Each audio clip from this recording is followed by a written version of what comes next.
Hello, good morning. Some people had a problem. They really struggled with trying to understand my metaphor of the Benatarian asymmetry that's used in antinatalism arguments. Okay, so uh, my reference to a one-sided coin as a metaphor was not a refutation of antinatalism. It was a refutation of the asymmetry. Okay, so I'm going to try to make this a little bit easier by using a physical prop to explain my point. Okay, because some people had a really hard time understanding what I was trying to convey. Um, and I want them to have a chance to get into the discussion, have a chance to understand what's going on, and maybe I wasn't as articulate as I should have been. Okay, so anyway, so I'm using a plate here, right? And this plate is going to represent a coin. So this physical plate is representing a metaphysical coin. Okay, so this is a coin, and when I say one-sided coin, you can only see one side of a coin at one time, right? Okay, now, if you were talking about an actual coin, you could say, well, you could see the side of it, right? But that's not going to help our discussion because we're talking about an asymmetry. We're talking about a comparison from one state, one value state to another value state. And that being existence to non-existence. Okay, so now if we're on the existence side of the coin or the plate, we're going to say that this plate is a coin for this exercise. Since we exist, since we're sapient and sentient, we know something about something about existence. We exist, so we know something about existence, right? Okay, so we can see this part of the coin, okay? And since we can only see one side at a time, a coin, a metaphoric coin, is always one-sided. Okay, now the other side that we can't see is in the realm of potential, right? We have no idea what's on the other side of the coin. We can't see the other side of the coin because that's non-existence. That's potential, non-existence. That's nothingness, right? So a something cannot perceive a nothing. We can't see nothing. We always see something. We can't experience nothing. We always experience something. So we can only guess or speculate as to what nothing is or if nothing even exists. So in this metaphor, we don't even know if there is another side to this coin. But because we cannot perceive the other side of the coin, it's a one-sided coin. Therefore, there's no comparative qualities. There's no symmetry.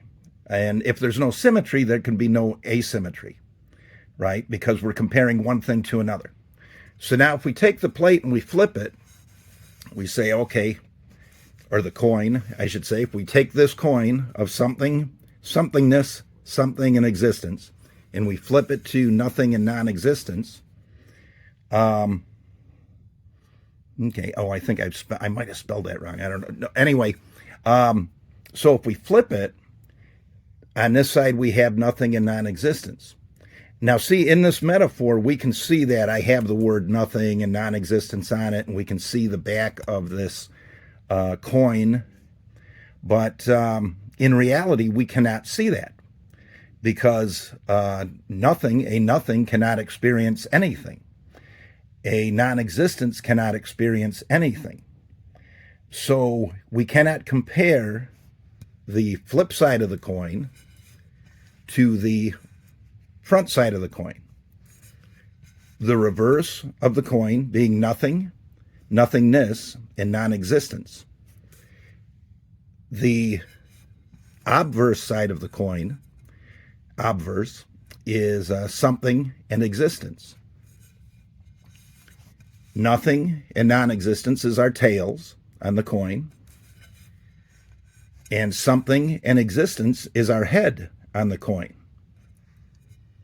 But see, this is the only part of the coin that we can actually perceive.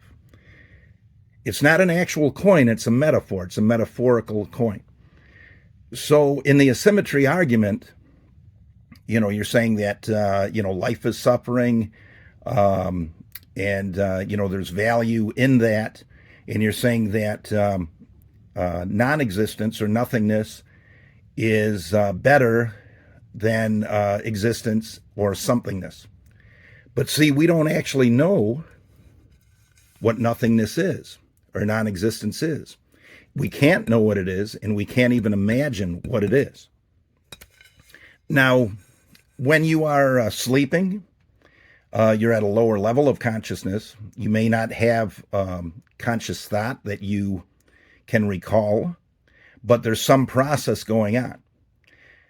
When you die, you're leaving a state of existence into a state of what might be considered non-existence. So when you die, you're going to this side of the coin. But at that point, if you're an atheist, then you believe you do not exist. The only time that this is relevant, when we use this side of the coin in an argument for antinatalism, for asymmetry, whatever, is if it's a spiritual argument and you're saying there's an afterlife or there's a better place. But see, for an atheistic argument for antinatalism, for asymmetry, we cannot make that statement. There's no asymmetry because there's nothing. There's no backside of the coin. This does not exist. This cannot be perceived. This cannot be imagined by a sapient, sentient being. So there you go. You got your something, your existence, your something and existence, which is perceivable, and your nothing, non-existence, which is imperceivable, unimaginable, and cannot be experienced in any way.